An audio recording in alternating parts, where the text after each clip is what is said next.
love to learn more about that. Are you with Jeff or you? Yeah. Okay, so to get in touch with you, go through Jeff or you got? Yeah. contact? I don't have a card on me, but I'm happy to give it to you or go through Jeff. You can find me.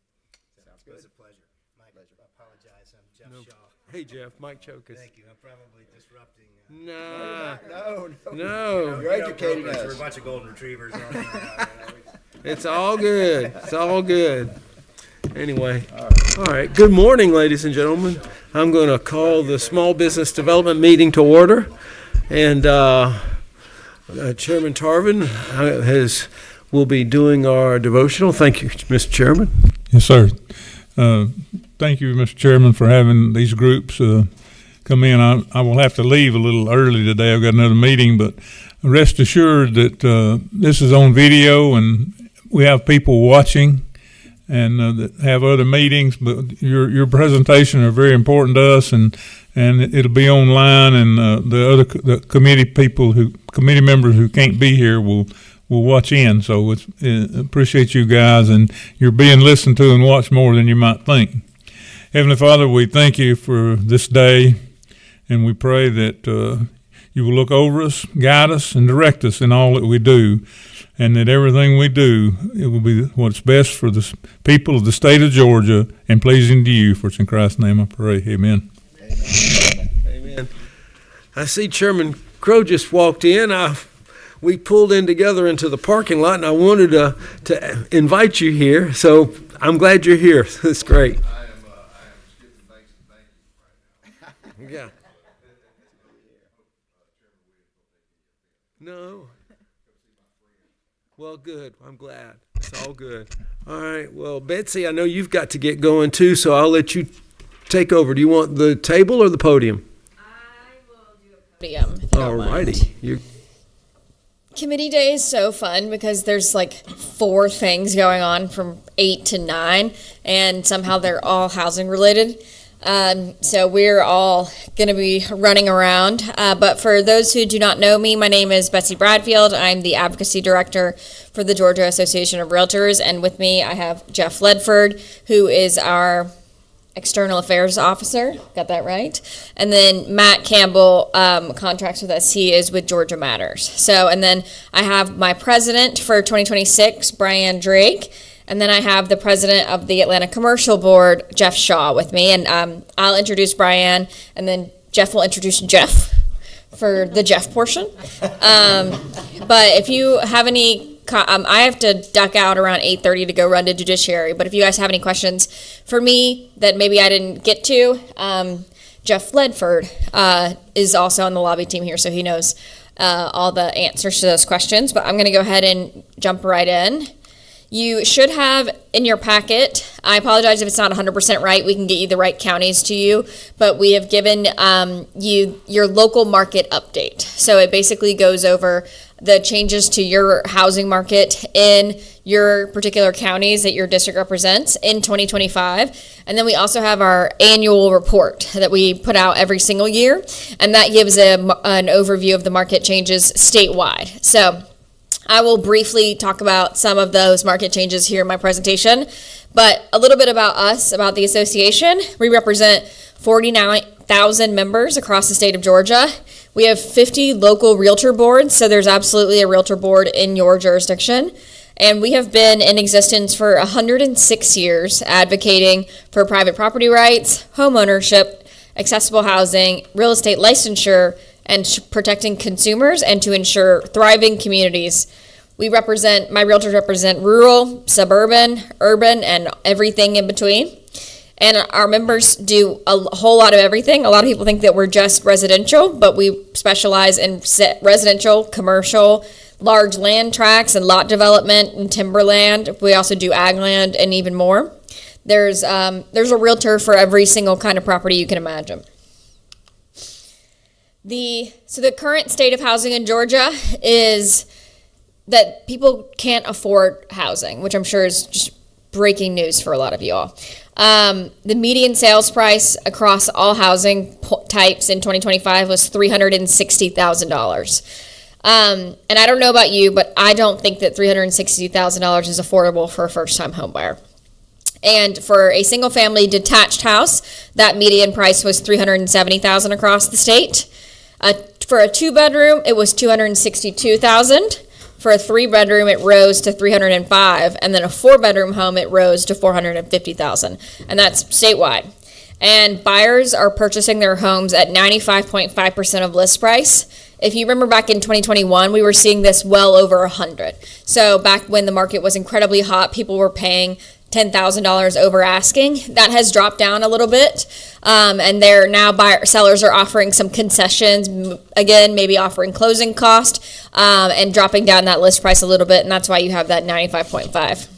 Now, of course, this is not indicative of all communities. There are some areas where houses are selling like hotcakes, and people are still offering full list. So a healthy housing market should look like 4 to 6 months of inventory.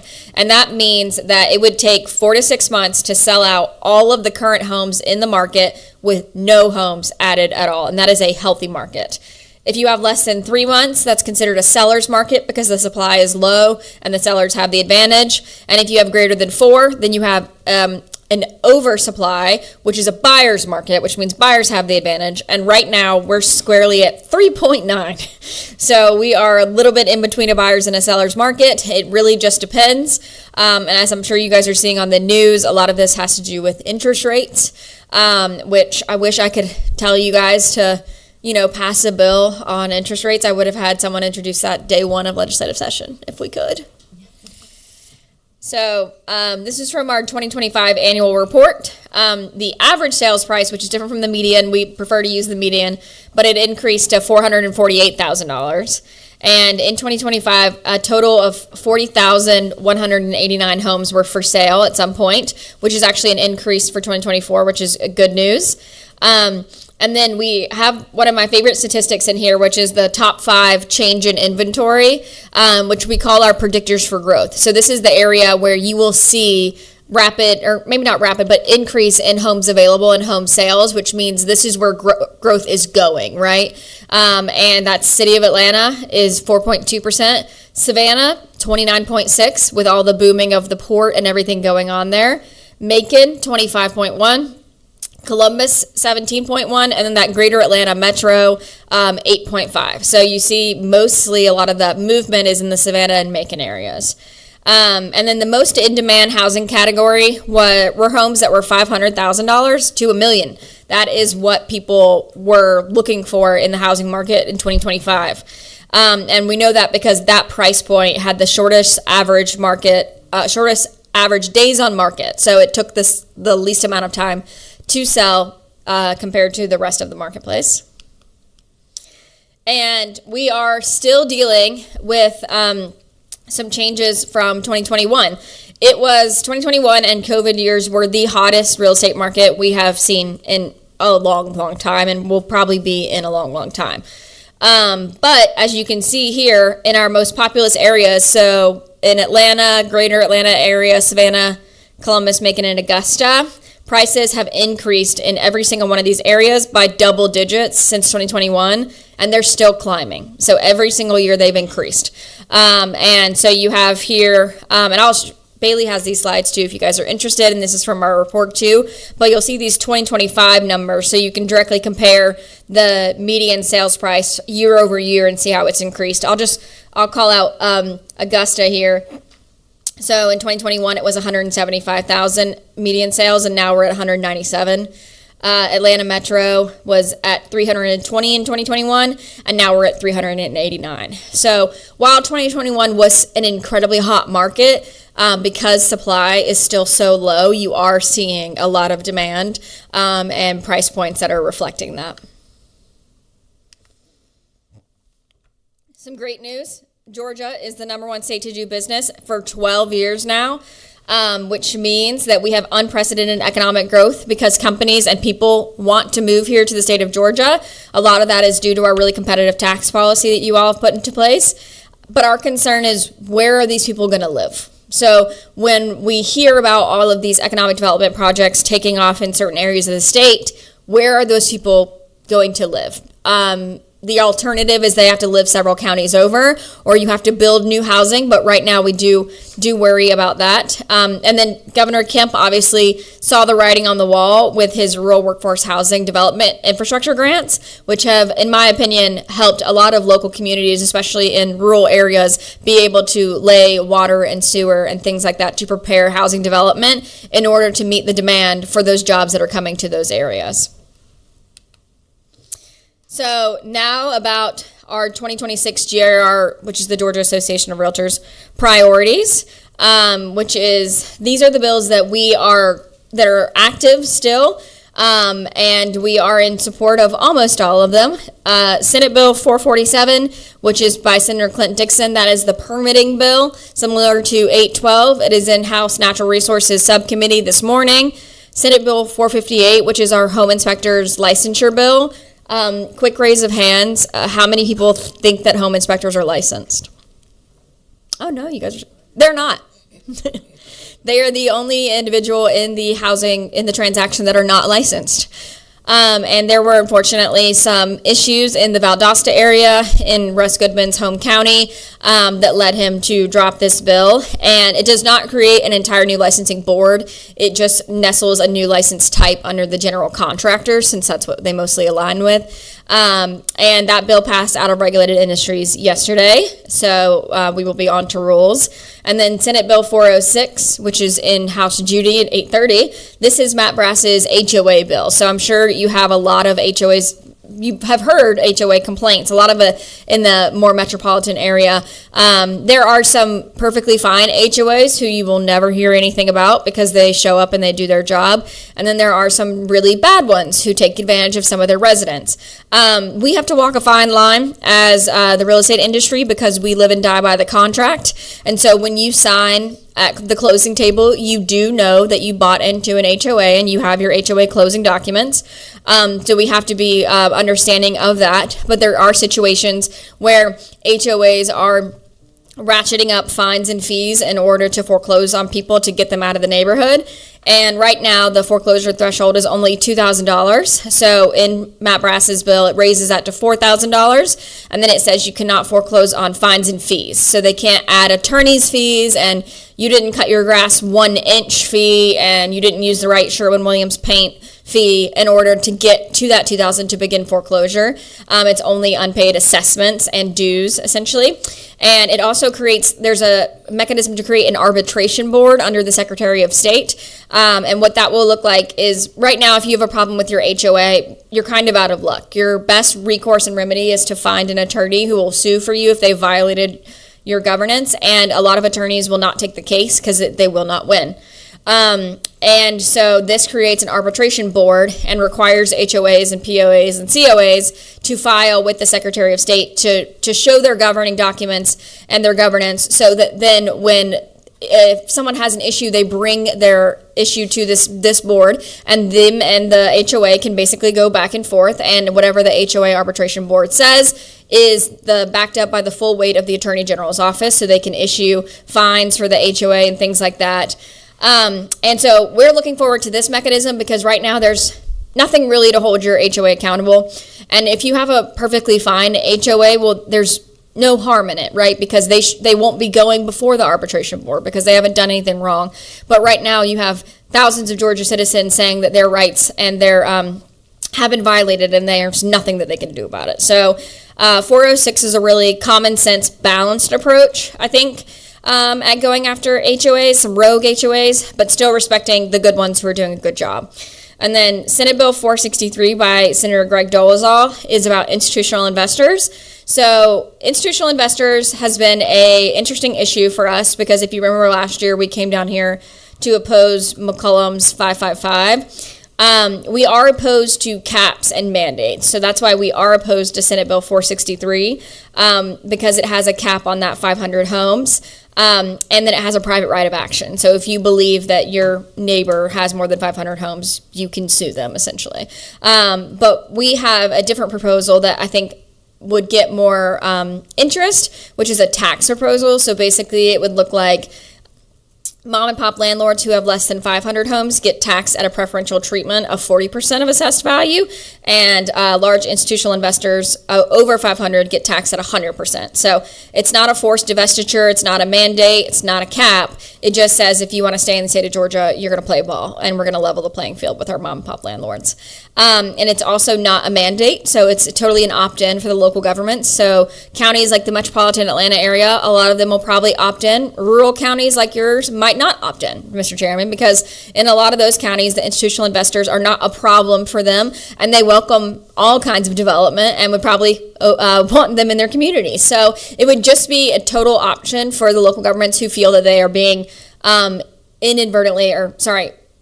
affected in a negative way. So there's also House Bill 1116, which I'm sure you all know a good bit about. This is the property tax reduction bill that we are in full support of. And then House Bill 165 by Representative Franklin, which looks like a completely different bill based on the small caption. You know how this time of year works. So Representative Beth Camp had a manufactured housing bill in Senate Finance, and her bill basically, right now, a manufactured home can be taxed upwards of 3 times when it's sold. And so it is expensive to purchase a new manufactured home. And to preserve affordable housing, she basically leveled that and you do one single tax. You don't pay at sale, you don't pay personal property, you don't pay real property, you just wrap it all up in one instead of having to pay 3 separate times. And it just simplifies the process, also simplifies the process for counties because a lot of them treat them very differently. And then her bill got subbed out in Senate Finance for an income tax proposal. So Representative Franklin let her attach the manufactured housing language into 165.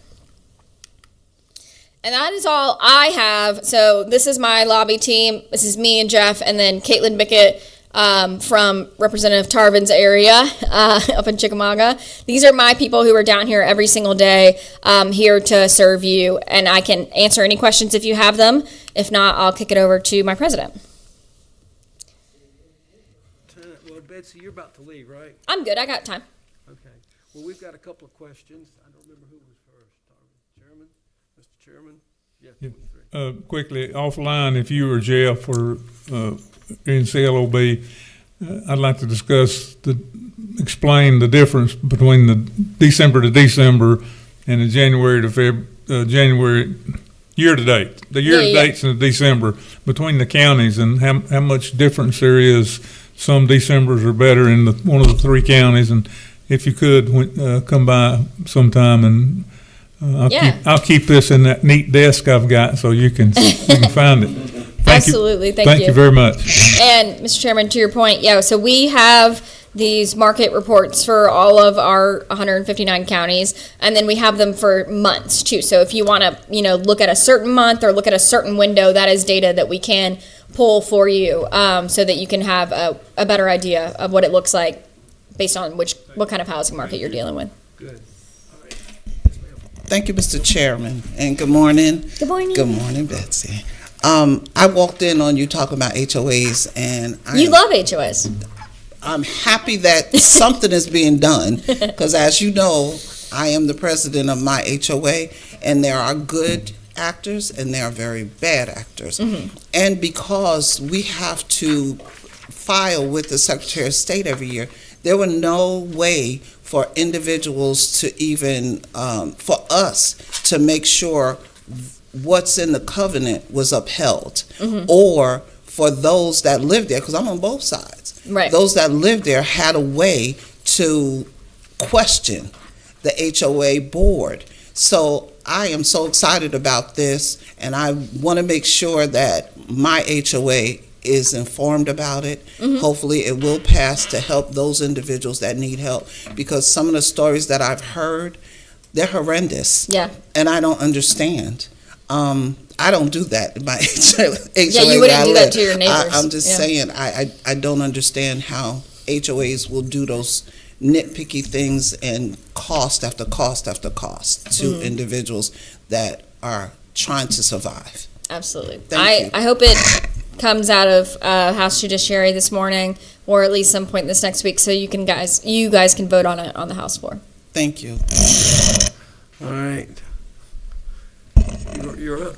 Betsy, thank you so much for the presentation. You said earlier that the median housing price is $360,000, and Yes, sir. that's unattainable for a first-time buyer. And you also mentioned that 2021 was the year it just Yes. peaked up. What is the reason behind that? Is it fake assessments? Is it the land value has gone up? Is it the materials to build the home has gone up? Regulations? Why did it go up so high on 2021, and why is it still that high?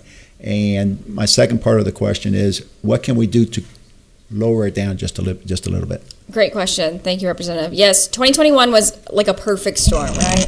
During COVID, we saw a lot of people leaving other states to move to the state of Georgia.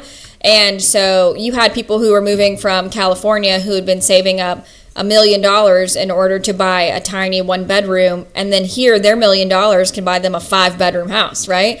So you had people coming in from a lot of different states, not just New York and California, but from all over, really, and purchasing at high prices. And then, like comps, if someone in the neighborhood buys at $1 million, then assessments can go up based on the local area. And yes, assessments do rise. Land value rises year over year. And also just supply. It's when there are less houses coming onto market, the houses that do exist go up in price and in demand. So what we think that we can do is more like take small bites out of it. I can't come to you today and say, like, pass this bill and we'll fix the housing market, right? I wish that we could. A lot of it is interest rates, which you know is a federal decision, and that is keeping a lot of people in their homes. So right now you have a lot of people who have a really great interest rate, and I have some of my friends who've said to me they bought their house in 2021 at an insane cost, and they said, I'm gonna die in this house, because they refused to sell it, because what they could get for it, or what the current anything above it they're looking at, is going to cost so much more because of the interest, so they'd rather just stay in this house. And that's anecdotal, but I'm hearing it across the state. And there are some permitting reform issues. So Representative Chokas had House Bill 812, and then there's Senate Bill 447, and that will do what's called a 45-day shot clock for local government. So right now the 45 days is already an existing law, but how it works is every single time someone makes a comment, either the developer or the local government on the permitting process, that 45 days starts over, right? So that's how you have some developments taking 9 to 12 months to even get to fully permitted, and that's before they've even broken ground. And that developer has to carry all of that interest throughout that whole project, and they have to weather the spikes in material costs, like you mentioned, like in 2020, I think it was in 2020 or 2019, maybe, no, it was in 2021, the lumber prices that went up like 500%. And at that point, developers and home builders, they didn't have a choice. There wasn't cheaper lumber. That was just the price of lumber. So that's what they had to do. So at that time, home builders had to raise the prices of homes in order to absorb that increased lumber. And of course, in 2021, everybody was staying at home. So everyone wanted to do a renovation on their house. They wanted to build a big back deck or a second bedroom. And so that further drove up those materials cost.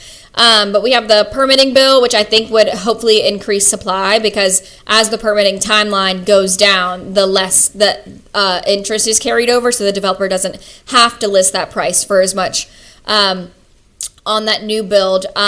There's also a ton. There's things that you guys can do on institutional investors with the tax policy, but I'm not sure the cap is the right answer, because the cap would see a lot of divestiture, and so what you would see is a lot of homes hitting the market because they have to sell them, right? But we do fear what that could mean for real estate investment as a whole. But I do think that, they are also, institutional investors are the easy boogeyman, right? It's the easy, like, they've come into our communities and they've taken over.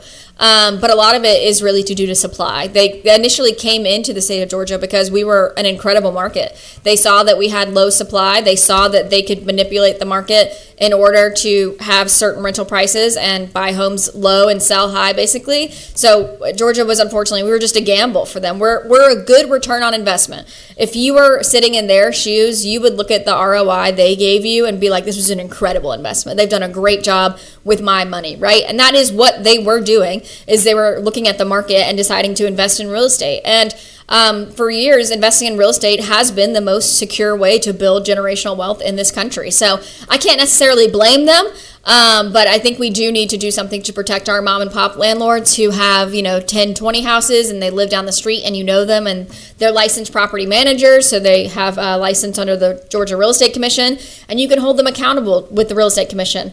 So I think we need to protect them and help housing be created through supply changes, and I think that permitting bill will go a long way. But right now we're just taking little chunks out of it, and a lot of it is individual local governments and how they feel about development. I think some local governments, they would like to bring development, but they can't because of the cost of infrastructure. So the governor's workforce housing grants, I think, will help a ton with some of those local governments who just can't make the numbers work. But then unfortunately you do have some local governments who don't want housing, and a lot of people moved into their local community because they made it a really great place to live, and then they slammed the door and they don't want anyone else to live there, and they're like surprised that people want to come to this incredible county that they've built. So a lot of it is just changing hearts and minds on the local level, and growth and development are not a bad thing, but they need to be planned and they need to be strategic and what we call smart growth. Like, there is a way that you can do it to work with your unified development plan and make it work so you're not putting a ton of cars on the road and a ton of kids in schools, but it takes thoughtful process to make that development work. And sometimes you just see blanket developments that are created, just inked, and they go across the street and there's no infrastructure to support them, and that is what a lot of people complain about, is like they think that some development just went up and they have no control over it, and that sort of locks down opinions about increased housing at the local market. Great. Betsy, that was wonderful. Enjoyed your presentation. One more Thank you, thing we Mr. can Chairman. do is encourage contractors with delays in getting the permitting. The local contractors, the small, maybe 5 or 6 houses a year contractors, Yes, they sir. got out of the market. They did in 2008. Yeah, Mhm. because they didn't have the ability to do the carrying stuff. Mhm. And so if we can encourage local contractors, then we can get some competition in the market. And I know you all have done a great job and continue to do a great job with TCSG and with workforce development and investing in those students, because we need those jobs. We need plumbers. We need people who are going to work on housing developments and build those houses. And TCSG, I think, has done a great job investing in those jobs in order to, when the time is right and they need to build those projects, that those students will be ready. Perfect. Well, thank you. Thank you very you. much. And then I will introduce my president, my 2026 president, Brianne Drake. She is from the Henry County area. She's part of the Atlanta Board of Realtors, but she is my state association president. So I'm happy to have her here today, and I will kick it over to her. You ready? Yes. You want me to shut this? It might go away. Thank you all. I appreciate you. Thank you, Ms. See you Betsy. soon. Good morning. Good morning. As Betsy said, my name is Brianne Drake, and I am the president of the Georgia Association of Realtors. I am also a realtor associate broker for the Atlanta Fine Homes Sotheby's International Realties. I have been selling real estate for almost 28 years now. Real estate is not just something that I talk about. I am currently a full-time realtor, and this is how I make my living. So I am actively working in real estate, and I represent buyers and sellers today, and I will be providing some examples that are coming from real life examples and what's happening in the market today within our communities. I am very proud to be a realtor where we are held to a higher professional and ethical standard, and I volunteer as a realtor and as the president, but I make my money by being a realtor and representing our clients. And I strongly believe in our realtor brand, and that's why I work so hard to protect our industry and our communities. I'm very grateful and thankful to be here with you today, and I'm thankful for the relationships that our advocacy team has cultivated with our legislators. So thank you so much for what you do for us. Those relationships are very important because it helps us in protecting our private property rights and our promoting homeownership.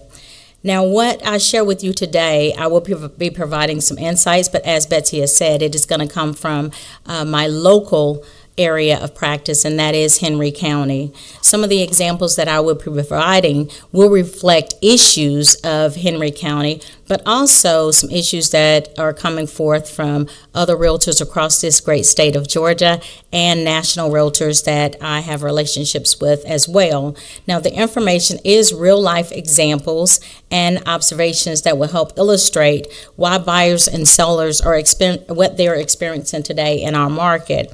And I want to note that the examples that I will be providing to you today are not referencing the luxury market, because as we all know, that segment is a very different segment in our market.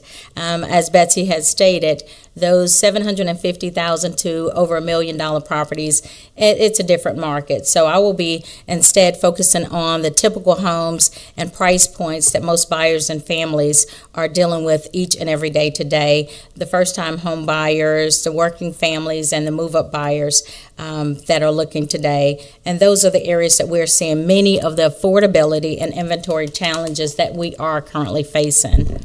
Now, in Henry County, the market is very stable. The median price is $350,000. I know Betsy gave you some Georgia statistics, and $360,000 was the median. But in Henry County, it's $350,000. Days on the market is averaging 47 days on the market, with a supply of 3.8, where that's in between that seller and buyer's market. And I know on an average statewide was 3.9. Our inventory has improved compared to the extreme seller's market during that pandemic of 2020 that Betsy was referring to, and the increase of the pricing that was taking place at that time. However, we still have fewer homes available, and many buyers' needs or can afford, we don't have that supply that is necessary. However, homes that are priced correctly in the right locations and move-in conditions, those homes are selling fairly quickly. The market is no longer in that list Friday, sell by Sunday atmosphere and environment that we saw a few years ago. Most homes selling today are driven by life events. Now, those life events are some of the common reasons are, of course, job relocations, divorce, death, growing families or children. We have retirement or downsizing. And also the rise in property taxes, insurance, and making staying unaffordable. And what do I mean by that? The inventory remains limited because homeowners are reluctant to sell. As Betsy has said, many homeowners took advantage of the lower interest rates, that 2.5% to 3% interest rates. So selling today means replacing that loan with an interest rate of 6% or more. This could significantly increase their monthly mortgage payments, even when they're downsizing. So to downsize, you could effectively or perhaps have higher housing mortgage rates, and not to mention capital gains implications could be a possibility as well. And I'll use myself as an example on this.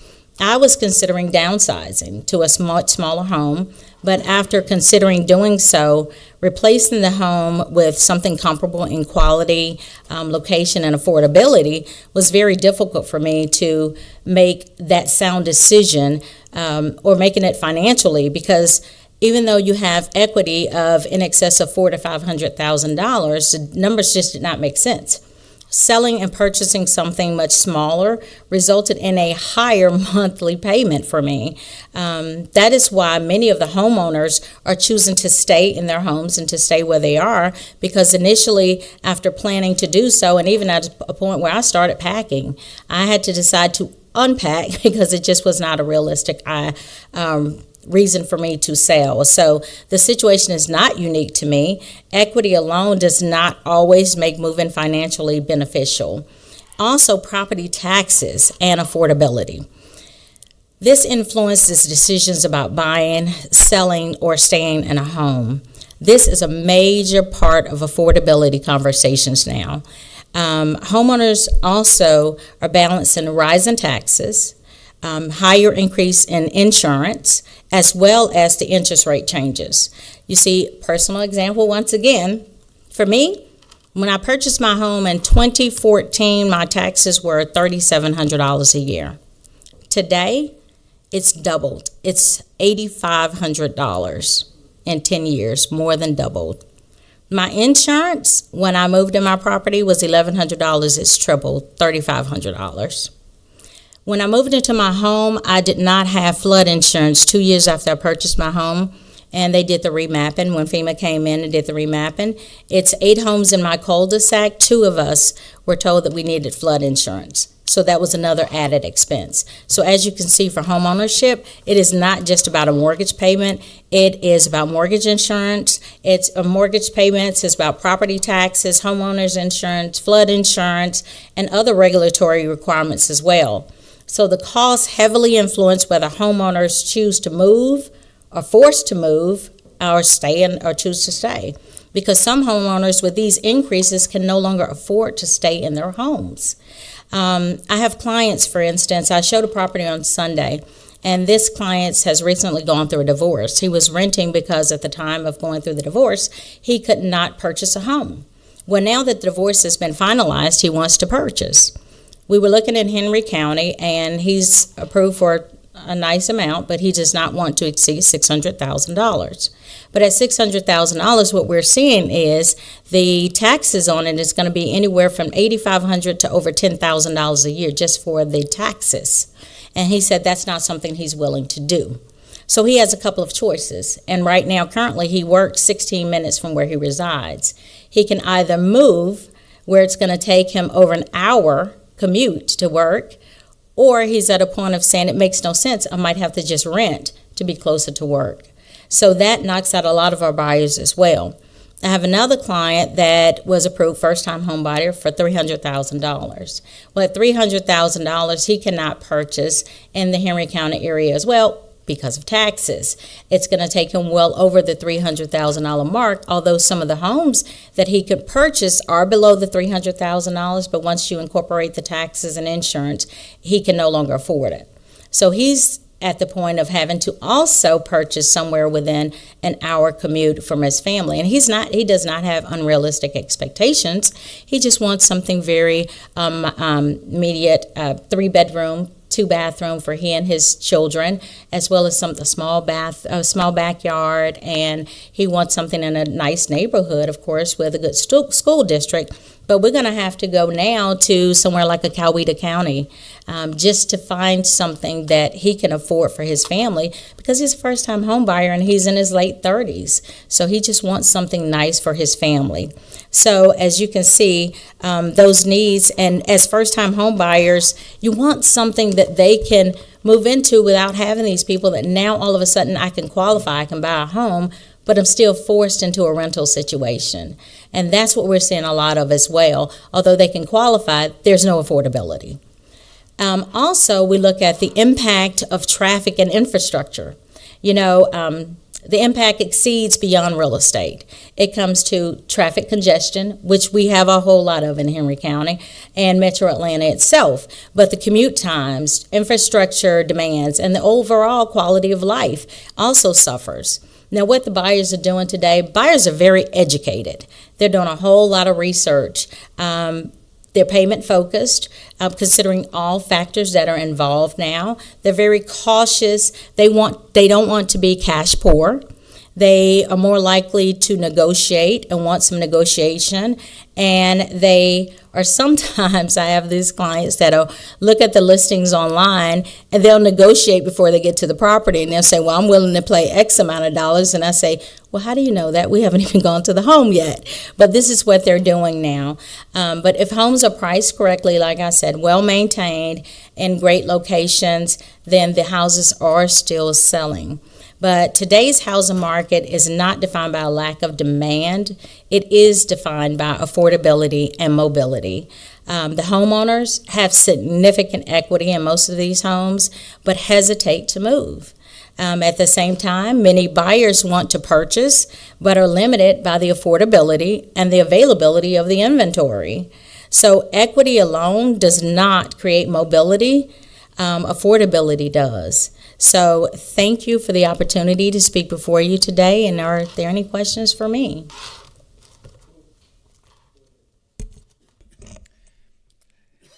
Thank you so much for the presentation. Thank very, you. very, you could probably see me shaking my head and 100% in agree with you. What you said about the property taxes and how buyers are making decisions based on that $8,000 a year property tax. That's one of the reasons why we introduced HB 1106. Yes. For that same reason. And I'm sorry to hear about Henry County. It's doubled. Yes, It's doubled. Henry It's- County increased 3 points increased 3 points in 2024 alone. Wow. And I hope the bill that we introduced and it passed, the cap of 3% helps those buyers. My question to you is, you have a family of 4 in Wichita, Wisconsin, and I'm gonna let you put your state, because you're the state president, Okay. hat on, basically. You have a family of 4 in Wichita, Kansas, that wants to move to Georgia, and they call you. Tell me the hot market. Tell me the hot city based on taxes, based on affordability. What would you tell them? North, south, where? Where would you recommend that family in Wisconsin that wants to transfer to Georgia? Where would you tell them this is the place to buy a home? And I know you're probably going to say Henry County. No. but I want you to put that state hat on. So Thank the you. state hat being on, it depends. So that is not just a quick question, a quick answer for me. So whenever I speak to a client, when they initially call, it's more of an interview process. So it has many different variables before I would answer that questions. And it would relate to where they're trying to get to, where their commute to work is, how much they're trying to spend, what their situation is. So that's kind of a hard question for me to answer just as a direct question.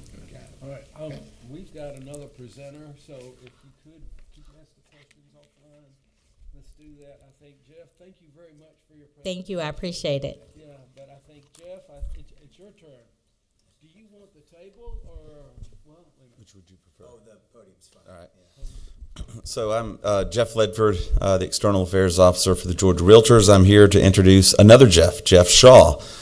Jeff has been in the real estate industry for, 30 years now? Over 30, yes. Over 30 years. He has been recognized as most admired CEO by Atlanta Business Chronicle. And he is the current president, the 2026 president of the Atlanta Commercial Board of Realtors. So, Jeff Shaw. Thank you. Thanks for letting another Jeff in the building. Mr. Chairman, members, thank you for taking the time, allowing us to have some time. Want to spend a little bit of time running through the commercial real estate market. There's a lot going on. Just that little bit about me. I am an Atlanta native, multi-generational. I have over 30 years of commercial real estate experience, both as a broker and as an investor and representing investors all around the country. At one point, I believe our firm had about 14 million square feet of office space.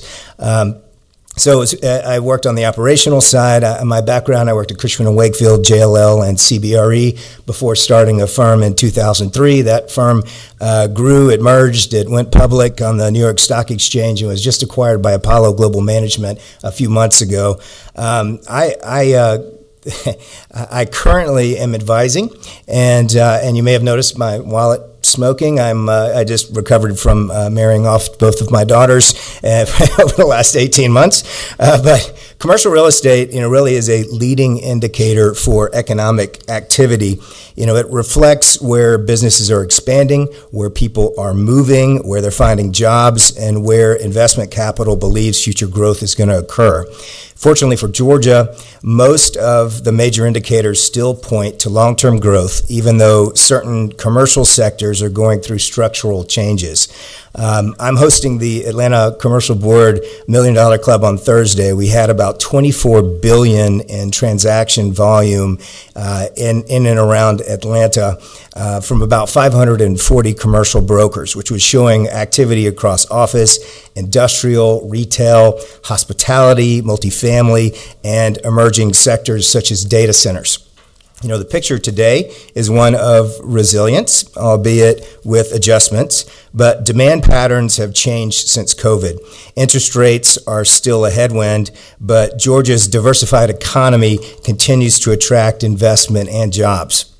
Companies and investors still see Georgia and Atlanta as competitive against other states and cities, really highlighting the cost to do business, but it is a location that is safe for long-term growth. It has a highly educated workforce, a good transportation system, great logistics infrastructure such as our airport and the Port of Savannah. The strongest drivers right now for commercial demand are logistics, technology, financial services, healthcare, and manufacturing. So let's start with the office market and COVID. So being an office owner, broker, we were hit hard, and we continue to be hit hard since COVID. The good news is that companies or tenants have, for the most part, figured out hybrid work and have adjusted their footprints. Many have reduced in size, many have relocated to higher quality buildings, but this trend of the last few years seems to have stabilized. Atlanta office vacancy is at 16.6%, which is slightly higher than the national average. Metro Atlanta was at 12% vacancy in 2020. So then you start looking at the 5-year average for the trailing 12-month absorption, it has been negative about 1.4 million square feet. So we had a lot of vacancy get dumped on the market in office since COVID. That doesn't reflect the nearly 5.6 million square feet of sublease space that are available that adds another 1.7% into the existing inventory. So that is more vacancy. But office space negative absorption has slowed down, so we do expect that stabilization to continue. But we saw about 12 consecutive quarters of negative absorption. But the the problem there is that owners still have banks that don't want to lend on any office, along with raising interest rates, increased construction costs, and where office property valuation is very hard to determine with limited sales. So if you can't figure out what the value of the building is because there hasn't been sales and there hasn't been enough stability in the market long enough for banks to feel comfortable about the risk, it makes it very hard for existing owners. That also makes it hard for them to reinvest into their properties. So it creates a real problem. But so over the last 12 months, Atlanta's sales volume was about $2 billion as compared to 2022, which was actually double that. One thing that helps is there is very little new construction, about 1.1 million square feet currently, so we're not adding a lot of new office inventory. Those investors who are seeking to purchase are mostly private capital, looking for newer buildings, walkable mixed use, near transit, strong amenities, and built around an employee experience. It's still very much a war for talent. But it's usually the assets are usually significantly discounted. Older buildings are not seeing much or any absorption, so they are either going back to the bank or they become candidates for adaptive reuse. Now, this also helps reduce the market inventory, but it's complicated because most office buildings do not have the utility and design infrastructure to support a conversion to residential. And so there has been some success. You've seen it with medical research and residential conversion, but it's just not the answer for every challenged building, and so many of them are just going to sit. And with cycles comes opportunity, so there will be some generationally low purchase opportunities in office, but we need some time before we see institutional investors getting beyond that risk and jumping back into it. So the hottest sectors, industrial and logistics, really had an opposite effect than what happened with office. COVID made online shoppers of all of us. The main reason for this growth, e-commerce and supply chain restructuring.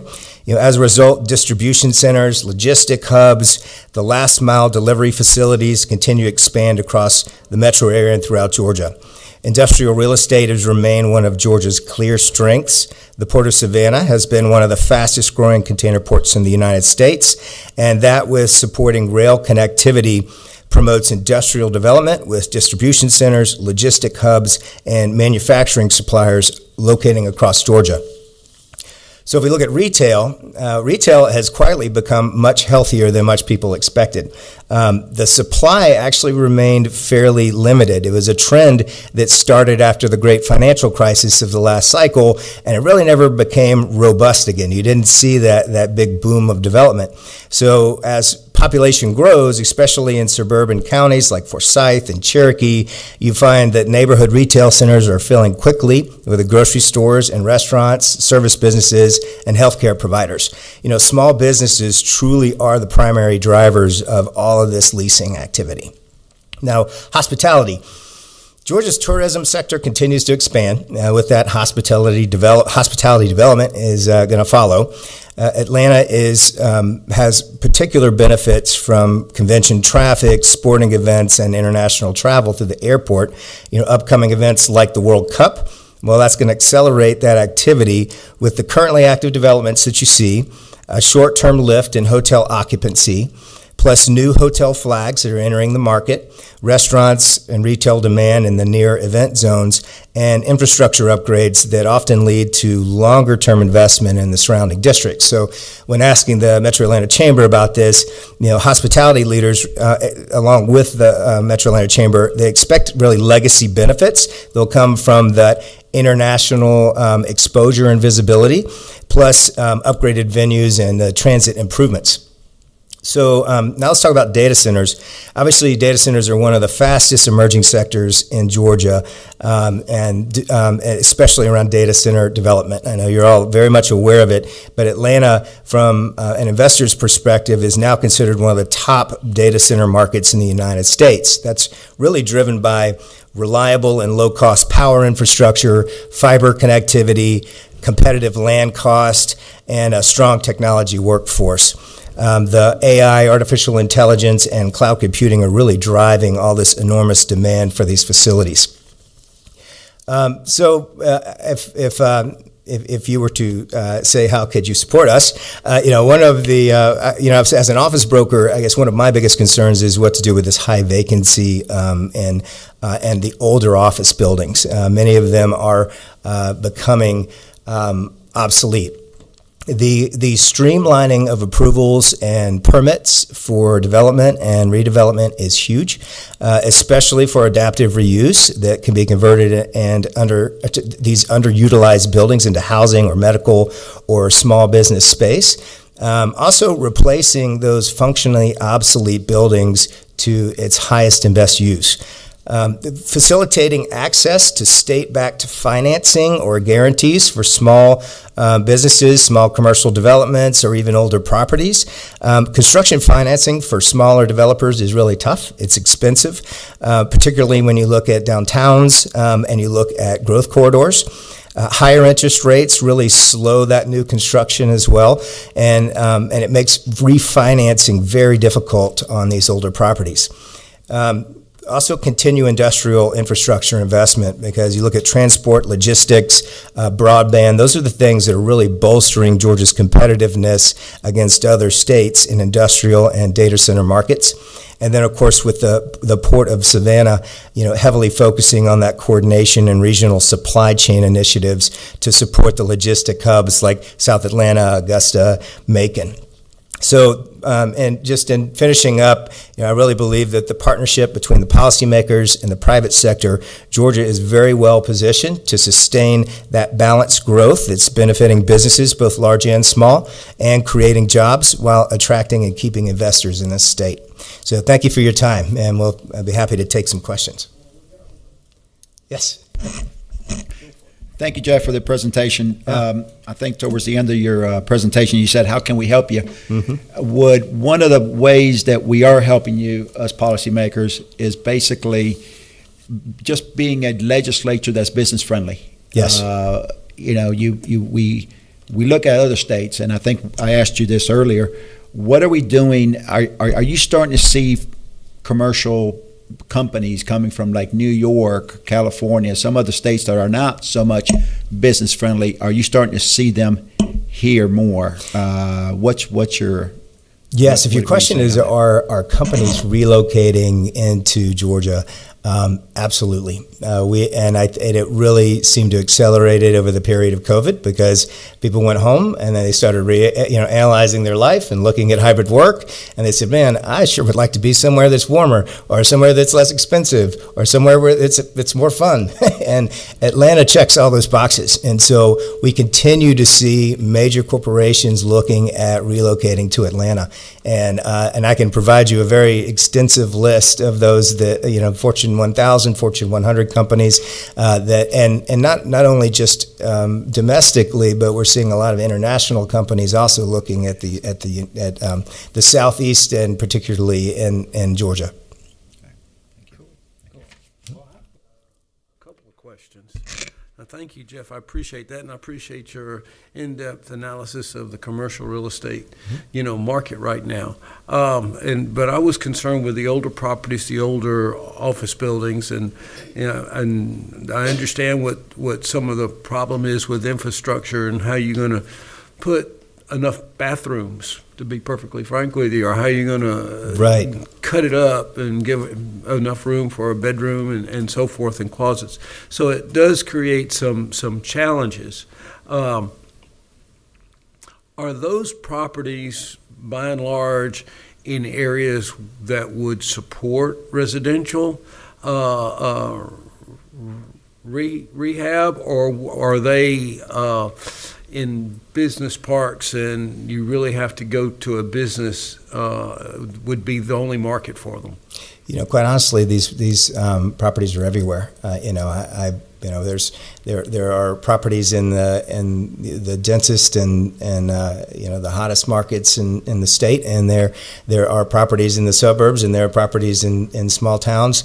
And I think when you look at the dynamics of office and what happened over hybrid, so many companies just said, hey, we don't need to have as many people in the office. We can reduce in size. We're paying less rent now, and so why don't we just move to something nicer? We budgeted anyway, and so they relocate, and then that building that they leave behind, they may not be in the hottest market with the newest and nicest buildings, and so what they're having to lower the rates to be competitive. They're having a hard time attracting people to come in, and yet the interest rates are going up. The cost of construction continues to go up, and so and then they go to refinance their buildings, and you find that the bank is like, well, you're not in the hottest, coolest area. I'm not so sure I want to lend on you, and so it makes it very difficult for those those owners.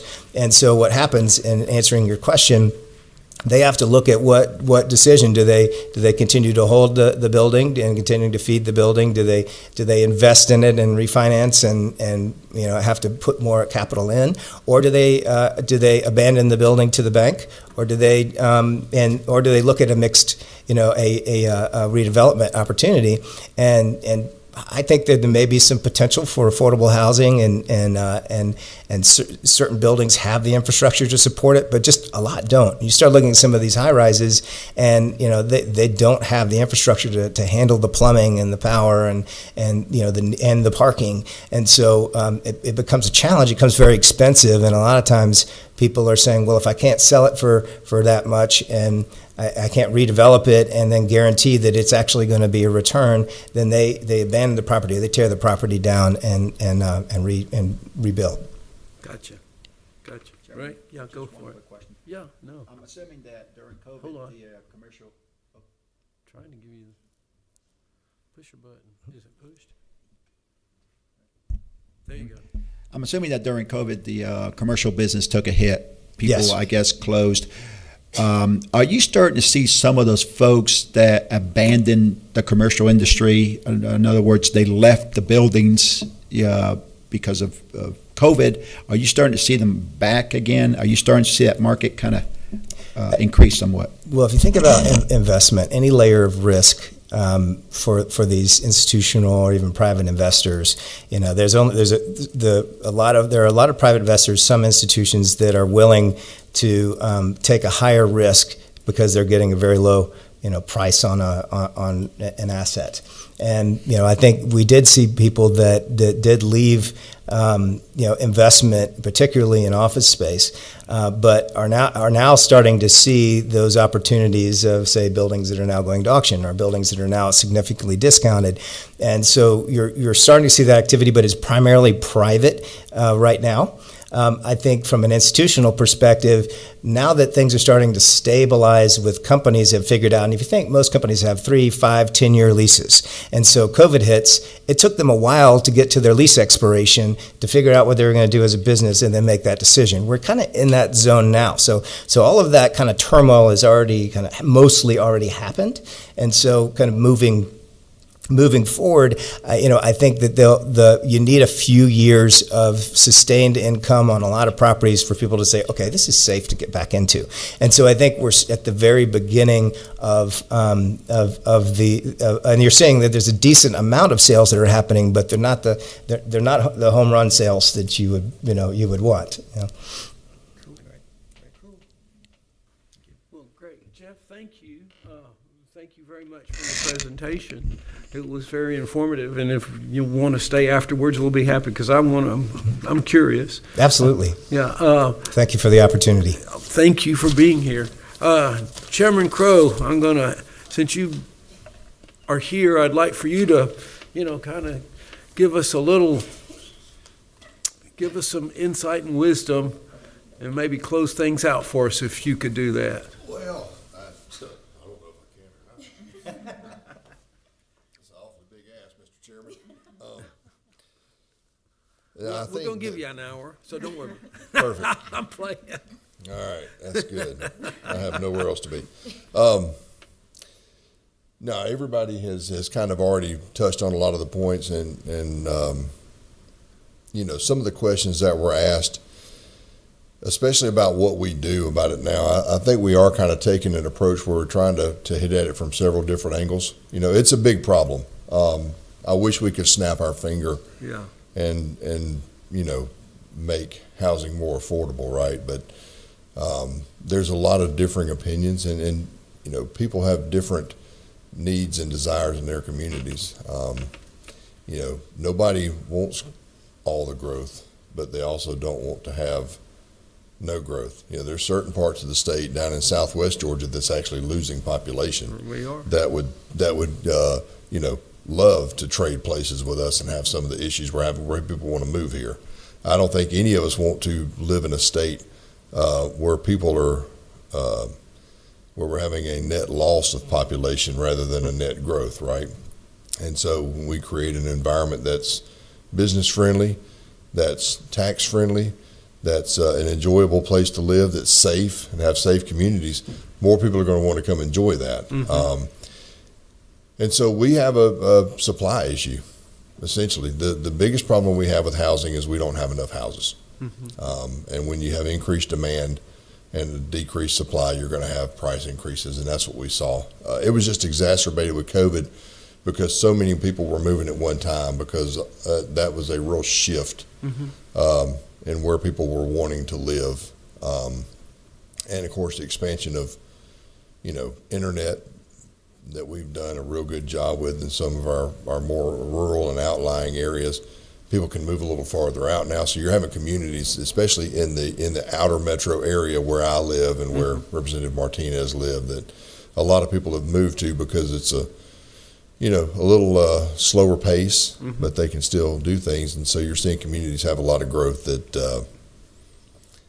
are trying to figure out how to handle it. But there are some real constraints, and I know you were in local government. You were a mayor, so you've dealt with some of those challenges.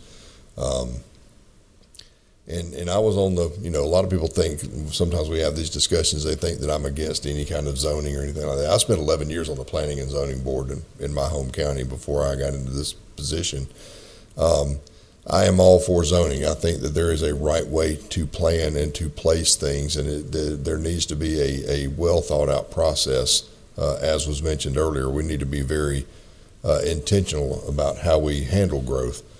But I think what we're seeing now is just we're bringing in companies. We're doing a lot of economic development investment, and that brings with it people. And so the increase in build-to-rent communities, I think, is a symptom of the problem. I don't think it's the cause of the problem. I think, just as Betsy said, I think they're investors. Their whole goal is to look for opportunities where they can enter a market at a lower cost and exit it at a higher price. And that's exactly what they saw. They saw the huge demand increase here. They saw we had a very low supply. If they can buy those, and other people aren't able to buy, there's going to be an increased rental market. A lot of communities, there's been a real lack of growth or a real opposition to having traditional rental properties, apartments and condos, townhomes, things like that in a lot of communities. There's been a lot of, pushback on those type of developments, so you don't have as many rental units. And quite frankly, most people that are renting would prefer to rent a house anyway. And so there was a big demand because there was a lack of available properties to rent. And so they saw a market and, took advantage of it. But I think that a lot of the things we're trying to do to stop that, I don't think that we need to try to say, hey, here's how many houses, try to pick some arbitrary number and say this is how many houses one entity or one group or one individual can own. I think that's a dangerous precedent to set. I think that having a process where we can have more people being willing and able to buy homes is a way to help that. One of the bills I had that unfortunately we didn't quite get across the finish line on crossover day was dealing with the Department of Community Affairs and their Georgia Dream program and trying to remove our statutory cap on the mortgage revenue bonds. That is simply an arbitrary number because those bonds have no impact on the taxpayers of Georgia. All it does is create a situation where they may run up against it, and that program may be throttled back because they can't sell bonds that they need to sell to fund that program. They're able to primarily lend to first-time home buyers, to police officers, to educators, to nurses. They have a PENS program that really highlights those groups. And they're able to lend at lower rates, which has been a real big driver for their increase in activity, because when rates go up, they're able to lend at lower rates because of the way the mortgage revenue bonds work. They can sell those are tax-free municipal bonds, and so they can sell them at a lower coupon value, which means that they can lend that money back out at a lower rate. So things like that really promote home ownership, that make it more able for more people to buy a home, I think is what all of us would like to have, certainly what I would like to have. Super. Well, I appreciate your update. Thank you for being here. Thank all the presenters. It was really great. Thank you. Ray, we're going to do this offline because we got other meetings. We're late. Sorry. I won't run. But no, thank you very, very much. We kept y'all longer. Thank you. Because the topic is so interesting and the presentations were excellent. Thank you so much for being here. It's always one of my favorites. I don't mind telling you. So, meeting adjourned. Thank you.